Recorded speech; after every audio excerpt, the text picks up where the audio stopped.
La variable aleatoria normal. En esta sección vamos a hablar sobre la variable aleatoria normal, es una distribución muy importante y vamos a distribuirlo en este conjunto de secciones. Empezaremos contando los aspectos más generales de esta distribución. Esta variable se denomina normal o de Gauss o variable gaussiana y es una variable aleatoria continua. Aquí tenemos dibujado un ejemplo de la distribución gaussiana. Es una distribución simétrica y es muy importante principalmente por dos razones. Primera, porque sirve para describir fenómenos reales con mucha frecuencia. Es muy frecuente que cuando tomamos datos encontremos histogramas unimodales simétricos con forma de campana. Además, aparece en muchas metodologías estadísticas relacionadas con estadística inferencial, que va a ser lo que vamos a ver en lo que queda de curso. Como resumen, las propiedades más importantes de la distribución gaussiana es que es simétrica, con forma de campana, se le denomina también campana de Gauss, su kurtosis es 3, los parámetros de media y varianza son independientes, lo que no ocurre, por ejemplo, con la binomial, la Poisson o la exponencial, y está bastante concentrada alrededor de la media, que también es, como es simétrica, igual a la moda y a la mediana. Si la queremos dibujar, pues nos iríamos al Minitab. En el menú principal seleccionamos métodos gráficos, gráfica, luego vamos hasta gráfica de distribución de probabilidad y allí elegimos pues, la opción más sencilla y dentro de la ventana de diálogo abrimos aquí la pestaña de distribuciones y seleccionamos la normal. Y nos pide su media y su desviación estándar. Vamos a dibujar la normal de media 0 y desviación estándar igual a 1. Aquí tenemos dibujada la distribución normal de media 0 y desviación estándar 1. Vemos que es simétrica alrededor del 0. Esta variable aleatoria, la normal, está definida entre menos infinito e infinito, es decir, está definida en toda la recta real. Y esta es su función de densidad, 1 partido por la raíz cuadrada de 2 por el número pi, por la varianza, por e elevado, este símbolo exp es e elevado a, el argumento que tenga entre paréntesis, elevado a menos x menos la media al cuadrado dividido por 2 veces la varianza. Con esta forma tenemos una curva que es simétrica y tiene una zona que es convexa, luego llega a un punto de inflexión y pasa a ser cóncava, llega a otro punto de inflexión y vuelve a ser convexa, y se extiende desde menos infinito hasta infinito, solo que como está muy concentrada alrededor de la media, llega un momento en que la zona de las colas pues, son anecdóticas, prácticamente la probabilidad ahí es cero. En la distribución normal, la distancia de la media a este punto de inflexión es la desviación típica o desviación estándar. Así que es una distribución que nos permite visualizar tanto la media, porque es el centro, como la desviación estándar, porque es la distancia a ese punto de inflexión. Esta función que vemos aquí no es integrable, en el sentido de que analíticamente no se puede encontrar una función explícita que sea su integral, no tiene integral indefinida. Las integrales hay que hacerlas, por lo tanto, con métodos numéricos o con aproximaciones numéricas. Otras propiedades que tiene esta distribución es que siempre tiene la misma forma de campana. Y siempre entre la media y más menos 2 desviaciones estándar está el 95,5% de la probabilidad de la población. Vemos que está muy concentrada alrededor de la media. Y entre la media y más menos 3 desviaciones típicas está el 99,7%, ya prácticamente toda la población. Hay que tener un conjunto de datos muy elevado para que nos salgan números que estén a más distancia de mu más menos 3 desviaciones típicas. Y esta es la ficha de la distribución normal o de Gauss. La variable aleatoria normal es una variable aleatoria continua cuya notación es n mayúscula y entre paréntesis los dos parámetros de los que depende. Los dos parámetros de los que depende la función de densidad. Mu, que es la media, y sigma cuadrado, que es la varianza. Aunque también es muy habitual encontrar la notación mu sigma en lugar de sigma cuadrado. Casi es igual de fácil encontrar una que otra.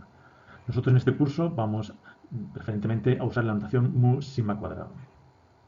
Sus medidas características es la media mu y la varianza sigma cuadrado, que son parámetros que se pueden cambiar independientemente. Aquí está dibujada una distribución normal, donde se ve que el centro de la distribución es mu y la distancia al punto de inflexión es sigma. A la derecha están dibujadas dos distribuciones normales de media 0, una al azul con desviación estándar igual a 1 y otra a la roja con desviación estándar igual a 2. Cuanto mayor sea la desviación estándar, más alejada, más se abre, digamos, la distribución, más lejos están de la media los puntos de inflexión, y como tiene que integrar a 1, pues será más baja. pero en ambos casos estas dos distribuciones tienen kurtosis 3. Como vemos, todas las propiedades de esta variable aleatoria, todas sus definiciones están en función de sus parámetros mu y sigma cuadrado. Vamos a ver ahora algunos ejemplos. En este ejemplo tenemos unas piezas de longitud L. La longitud de una pieza genérica se puede considerar que es una variable aleatoria, porque el proceso que las fabrica, pues no las fabrica todas exactamente idénticas. Unas son un poco más grandes, otras un poquito más pequeñas, de manera que se tiene modelizada esa aleatoriedad. La longitud L en milímetros de las piezas fabricadas en un proceso es una variable aleatoria que se distribuye según una normal de media 32 y desviación estándar 0.3. Aquí la tendríamos dibujada. Se consideran aceptables aquellas piezas cuya medida se encuentra en el intervalo 31.1 y 32.6. Nos piden calcular la probabilidad de que una pieza elegida al azar sea aceptable, o lo que es lo mismo, qué proporción de las piezas que se fabrican son aceptables.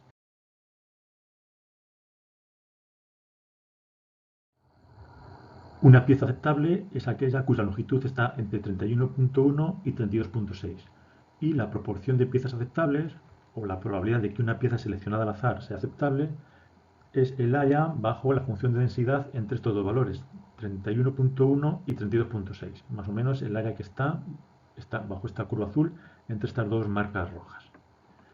La probabilidad de estar en este intervalo, como hemos hecho otras veces, es igual a la probabilidad de que sea menor o igual que 32.6, que es el valor más alto, menos la probabilidad de estar por debajo de 31.1, que es el valor más bajo. Estos dos valores de aquí son los valores de la función de distribución de esta normal en 32.6 y 31.1. Y lo vamos a calcular con el Minitab. Nos vamos a Minitab, a la parte de calculadora, y allí seleccionamos, como hemos hecho anteriormente con la binomial, la Poisson o la exponencial, distribuciones de probabilidad. Allí se despliega un menú con todas las distribuciones que tiene el catálogo del Minitab y entre ellas estará la normal. Se abre la ventana de diálogo de la normal, seleccionamos probabilidad acumulada, lo que es lo mismo la función de distribución, y la normal que queremos. Nos pide la media, 32, y nuestra dirección estándar, que es 0.3. Y queremos hacer el cálculo de la probabilidad acumulada en el punto 32.6, y también el otro era el 31.1. Estarán los dos puntos que queremos calcular, y aquí obtenemos estas probabilidades, que el Minitab las ha obtenido utilizando técnicas de integración numérica a partir de la función de densidad. Así que aquí tenemos 0.977 es la probabilidad de estar por debajo de 32.6 y 0.0014 que es la probabilidad de estar por debajo de 31.1 y el resultado es un 97,6%. En este proceso productivo se produce un 97,6% de piezas aceptables. Vamos a ver otro ejemplo. Varios test de inteligencia dieron una puntuación que sigue una distribución normal. Es muy común que cuando se toma un test de inteligencia a una población, sus diferentes valores se distribuyan como una normal.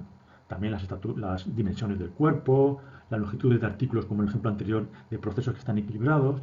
Hay un montón de situaciones reales que cuando tomamos datos se reproduce la distribución normal. En este caso, los test de inteligencia que se han realizado siguen una distribución normal con media 100 y desviación típica 15. Aquí tenemos esta distribución dibujada. La media es 100 y la distancia al punto de inflexión es 15. Nos piden determinar el porcentaje de población que obtendría un coeficiente entre 95 y 100. O cuál es la probabilidad de que si seleccionamos a una persona al azar de esta población, su coeficiente de inteligencia esté entre 95 y 100. Esta es la probabilidad que hay que calcular, la probabilidad de que X esté dentro de este intervalo. Y ese intervalo es el que está aquí dibujado, es el área bajo la curva de esta función de densidad entre 95 y 100. Como antes, esto lo vamos a descomponer como la probabilidad de que X sea menor que 100 menos la probabilidad de que X sea menor o igual que 95. Y vamos a calcular cada una de estas dos probabilidades.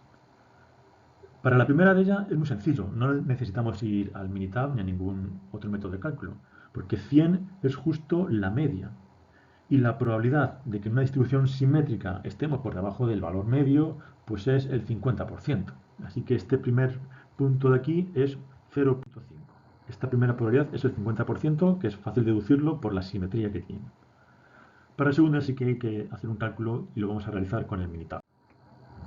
Igual que antes, nos vamos a Minitab y después de seleccionar las opciones de media 100, deviación estándar 15, obtenemos que la probabilidad de estar por debajo de 95 es 0.369441 y la probabilidad total es 0.13. Hay un 13% de probabilidad de que un individuo seleccionado al azar, su coeficiente de inteligencia esté justo en ese rango, o el 13% de la población tiene un coeficiente intelectual entre 95 y 100. Ahora nos preguntan, ¿qué intervalo centrado en 100 contiene el 40% de la población? ¿Qué intervalo? O sea que, ¿entre qué valores, como está aquí marcado, entre mu menos c y mu más c, qué valores son estos que hacen que el área bajo la curva sea 0.4? Hay que buscar el valor de c tal que mu más menos c abarque el 40% de la población. Bien, por simetría vemos que si este área que está aquí rayada en azul, sombreada, es el 40%, cada una de estas dos mitades será el 20%. Y si el área que está aquí, por ejemplo a la izquierda, es el 20%, el área que queda en la cola será el 30%. Por lo tanto, mu menos c es el valor que deja a la izquierda el 30%, lo que conocemos como percentil 30. Así que el límite inferior del intervalo que nos piden es el percentil 30. Vamos a calcular con el Minitab el percentil 30 de esta distribución y con él obtendremos el valor de c y así calcularemos el otro extremo del intervalo. Nos vamos a Minitab y ahora seleccionamos probabilidad acumulada inversa. Le decimos que la probabilidad acumulada sea el 30% y nos devuelve la inversa, lo que nosotros llamamos el cuantil, de una normal de media 100 y deviación estándar 15. Y aquí nos da el valor, 92.13. La probabilidad de que la normal de media 100 y deviación estándar 15 esté por debajo de 92.13 es el 30%. Así que mu menos c es 92.13. Y por lo tanto, c, despejando, es 7.87. Así que el extremo inferior del intervalo es 92.13, este valor de aquí es 92.13, y 100 más 7.87, que es 107.87, es el otro extremo del intervalo. Así que el 40% de la población está en este intervalo centrado, entre 92.13 y 107.87. Ahora vamos a ver algunas propiedades importantes que tiene la distribución normal. Estas dos propiedades, que en realidad es la misma, son de mucha utilidad tanto en la práctica como en desarrollos teóricos. Y voy a decir lo siguiente, si hacemos una transformación lineal de una normal, el resultado sigue siendo una variable aleatoria normal. Así que si a una variable aleatoria normal le sumamos una cantidad, sigue siendo normal. Le multiplicamos por una cantidad, pues sigue siendo normal. Además, la combinación lineal de variables aleatorias normales da como resultado una nueva variable aleatoria que también es normal. Así que si hacemos esa combinación lineal de variables normales, siempre obtenemos normalidad. La propiedad anterior podría verse como que es un caso particular de esta que acabamos de mencionar cuando solamente combinamos linealmente una variable. Aquí está escrito de forma un poquitín más precisa. Si a x sub 1, una normal de media mu sub 1 y varianza sigma sub 1 cuadrado. Y x sub 2, otra normal de media mu sub 2 y varianza sigma sub 2 al cuadrado. Son dos variables aleatorias normales independientes. Aunque la independencia solamente la vamos a necesitar para un detalle que vamos a ver más abajo. Lo que vamos a decir aquí no es necesario que sean independientes, pueden tener cualquier tipo de relación. Así que si tenemos dos variables aleatorias normales y construimos una nueva y que sea ax sub 1 más bx sub 2, es también una distribución normal, sean o no independientes. Entonces, al ser normal, hay que definir sus parámetros, la media de y y la varianza de y. Y para eso simplemente vamos a aplicar las propiedades que tienen las medias y las varianzas. Sabemos que por las propiedades de la esperanza de la combinación lineal será la combinación lineal de las esperanzas. Y por lo tanto, la esperanza de y es a mu sub 1 más b mu sub 2. Este resultado es simplemente aplicando la propiedad de la esperanza, no es algo que esté asociado a la normalidad. Y su varianza, la varianza de y aquí es donde sí que utilizamos que sean independientes, la varianza de y será la varianza de esta combinación lineal y será a cuadrado, si más 1 cuadrado, más b cuadrado, si más 2 cuadrado. Si fuesen dependientes, no sabríamos calcular esta nueva varianza, porque dependería de otros términos que no hemos visto aquí. Así que siempre que hacemos combinación lineal de variables aleatorias normales, obtenemos una nueva variable aleatoria que será normal. Si además son independientes, podemos calcular su media y su varianza. Vamos a aplicarlo en un ejemplo. Aquí tenemos una pieza que consiste en el ensamblaje de 3 piezas, la 1, la 2 y la 3. La longitud de la primera pieza es aleatoria, en el sentido de que la máquina que las fabrica, pues no siempre las fabrica igual, a veces las fabrica un poco más grandes, a veces un poco más pequeño, de manera que la pieza genérica se puede modelizar como que es una longitud aleatoria. Entonces la primera longitud sigue una distribución normal de media 10 y varianza 0.5 al cuadrado.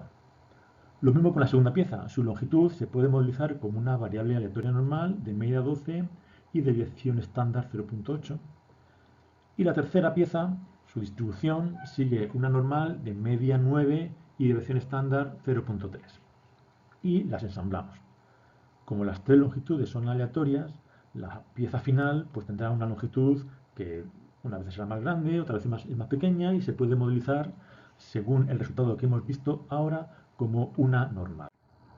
La longitud total será la suma de estas tres longitudes. Como cada una de ellas es una normal, tenemos una combinación lineal de normales.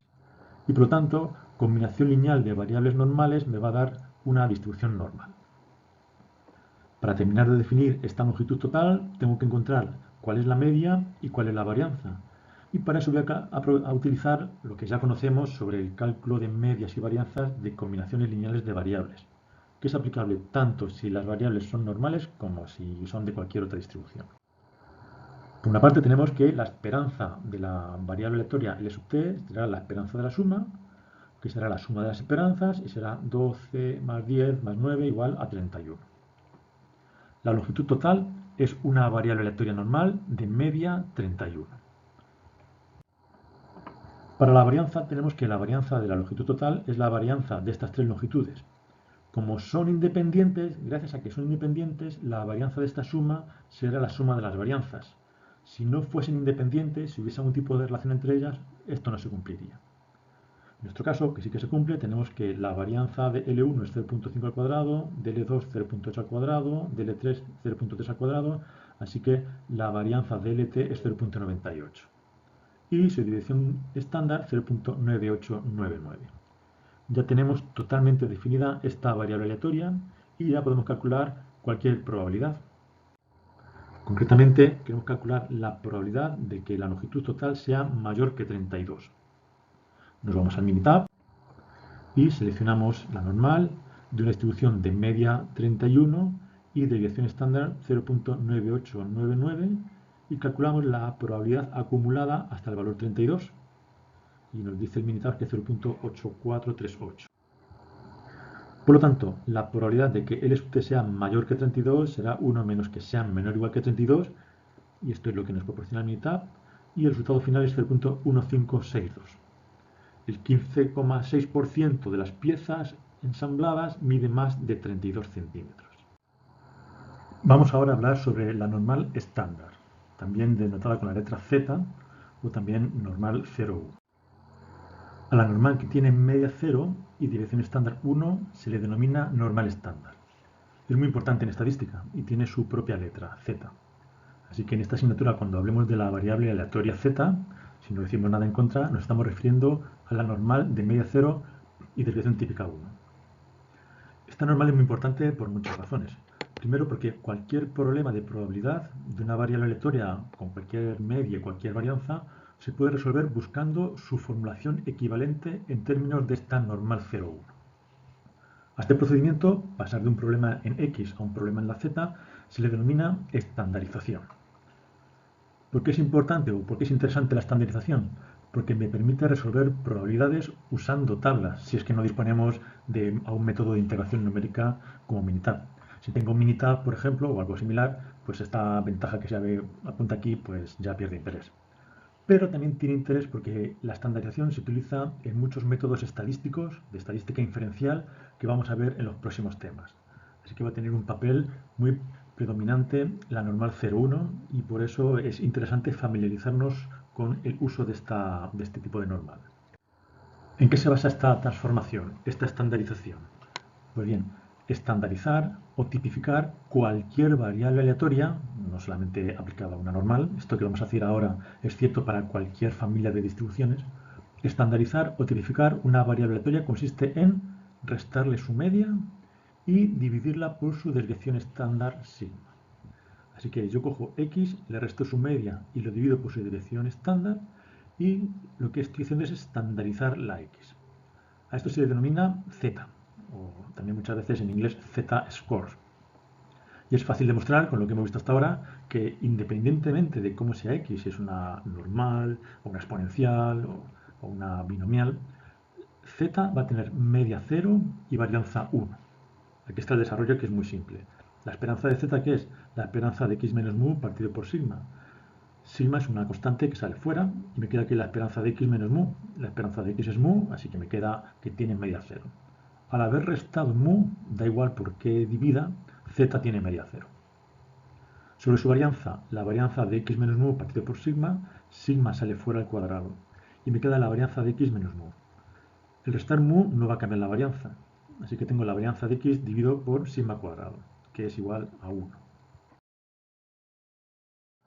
Por lo tanto, si yo tengo una variable aleatoria con cualquier media y cualquier desviación típica, cuando la estandarizo consigo una variable de media 0 y varianza 1. Esta transformación es una transformación lineal, porque sumo, resto constantes y divido, multiplico por constantes. Z, por lo tanto, es una transformación lineal. Y hemos visto que cualquier transformación lineal de una variable aleatoria normal me produce también una variable aleatoria normal.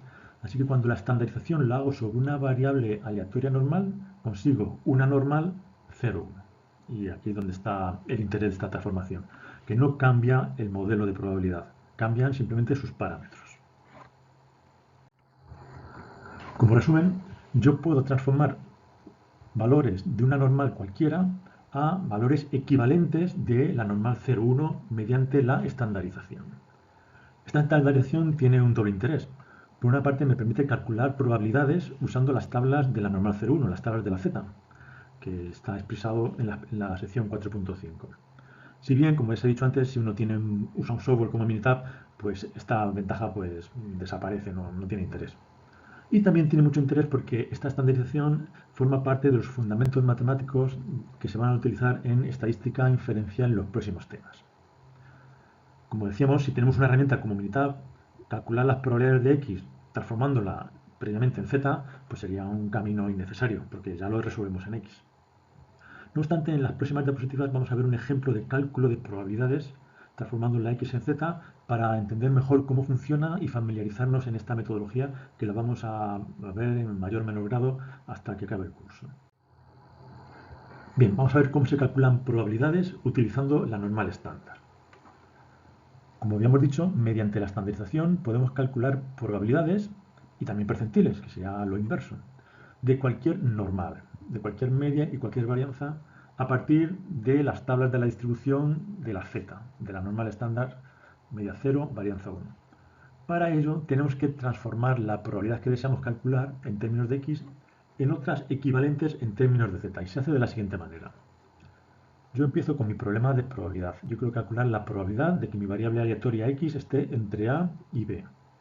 Aquí está dibujado, sería este área sombreada en azul. Quiero calcular esa probabilidad. Entonces, ¿qué es lo que hago? Pues estandarizo la x. X menos mu partido por sigma. Y esta transformación que he hecho aquí en la x, para que siga siendo igual a lo que tiene a la izquierda, pues lo tengo que hacer a ambos lados de las desigualdades. Le resto mu a la a y le resto mu a la b. Y también divido por sigma. Como sigma es positivo, los signos de las desigualdades pues no van a cambiar. Así que la probabilidad de que x está entre a y b es la misma que está expresada aquí a la derecha. Y esto, que está aquí en el centro, es precisamente z. Así que ya tengo un problema que estaba originalmente planteado en términos de x, que estemos entre a y b, a otro problema es equivalente, es la misma probabilidad de z, que esté entre este numerito y este otro número. Ahora, como he hecho otras veces, la probabilidad de que cierta variable aleatoria esté en un intervalo, pues es mucho más cómodo manejarlo separando ambos extremos del intervalo, ¿no? La probabilidad de que esté sea menor que b menos mu partido por sigma, pero mayor que a menos mu partido por sigma, es igual a la probabilidad de que z sea menor que b menos mu partido por sigma, menos la probabilidad de que z sea menor que a menos mu partido por sigma. A b menos mu partido por sigma lo voy a llamar z sub b, y a menos mu partido por sigma lo voy a llamar z sub a. Y aquí tengo dibujado el problema equivalente al de x, pero en z. Este área que está aquí sombreada en verde es la misma que este área que está aquí sombreada en azul. Yo puedo o bien resolver el problema de la normal mu sigma cuadrado que esté entre a y b, o el problema de una normal 0,1 que esté entre z sub a y z sub b. Bueno, aquí z y zb aparecen de forma muy genérica, pero en un caso concreto serán números específicos. Vamos a verlo con un ejemplo. Vamos a plantear un problema y lo vamos a resolver tanto en términos de x como en términos de su problema equivalente en z, para ver cómo funciona. Se tiene que x es la resistencia a la ruptura de una columna de un tipo de concreto. Es decir, x es la máxima presión que va a soportar esa columna de concreto hasta que se rompa. Si le ponemos más presión, se destruye ese concreto. Y es una variable aleatoria porque depende de muchos factores que influyen en la fabricación de ese concreto, la diferente composición que utilicemos en el concreto, pues las diferentes configuraciones en su fabricación, que si temperatura, proporción de agua, etc. Después de un estudio se ha concluido que la resistencia a la rotura de cierta columna de concreto se distribuye como una normal de media 45 y varianza 4.5 al cuadrado. Y quiero calcular la probabilidad de que una columna de concreto de este tipo sea capaz de soportar una carga de 34 MPa. Quiero calcular la probabilidad de que x sea mayor que 34. Y lo voy a resolver tanto en términos de x, muy similar a lo que hemos hecho en diapositivas anteriores, como en términos de una z que sea equivalente. Voy a resolverlo en términos de la x. Quiero calcular la probabilidad de que aguante presiones de 34 o más. La probabilidad de que x sea mayor o igual que 34, meto los datos en Minitab, elijo probabilidad acumulada de la normal, de media 45 y de estándar 4.5, y la constante de entrada es 34. Y calculo que la probabilidad de que se rompa antes de los 34 es 0.00725, por tanto la probabilidad que me piden es 0.9927. Hay un 99% de probabilidades de que aguante ese tipo de presión. Ahora voy a calcularlo con z. Entonces lo que hago es transformar mi problema en términos de x a un problema en términos de z. La probabilidad de que x sea mayor o igual que 34, ¿cómo es en términos de z? Pues estandarizo la x. X menos mu partido por sigma es z. Y eso mismo lo hago 34. 34 menos mu, que es 45, dividido por sigma, que es 4.5. Y esto lo voy a llamar z sub a. Y esto de acá es menos 2.4444. Así que la probabilidad de que x sea mayor o igual que 34, cuando x está normal de acá, es la misma que la probabilidad de que la normal estándar sea mayor o igual que menos 2.4444. Cuando se hace esto es porque luego estos números, estas probabilidades, las voy a consultar en unas tablas y solamente hay tablas de la normal 0,1. En este caso, pues voy a calcular esta probabilidad también con el Minitab. Así que entro en Minitab para la distribución normal y selecciono de media 0 y desviación estándar 1 y mi constante para la que quiero calcular la probabilidad acumulada en menos 2.4444. Obtengo el valor y por lo tanto en mi caso veo que el número pues es prácticamente el mismo, ¿no? Al menos con los decimales de precisión que se están manejando, ¿no? La diferencia es por el redondeo en el valor este de z sub a. Bien, si estás interesado en cálculos de probabilidades con las tablas de la normal 0,1, te aconsejo que consulte la sección 4.5 que están en las diapositivas.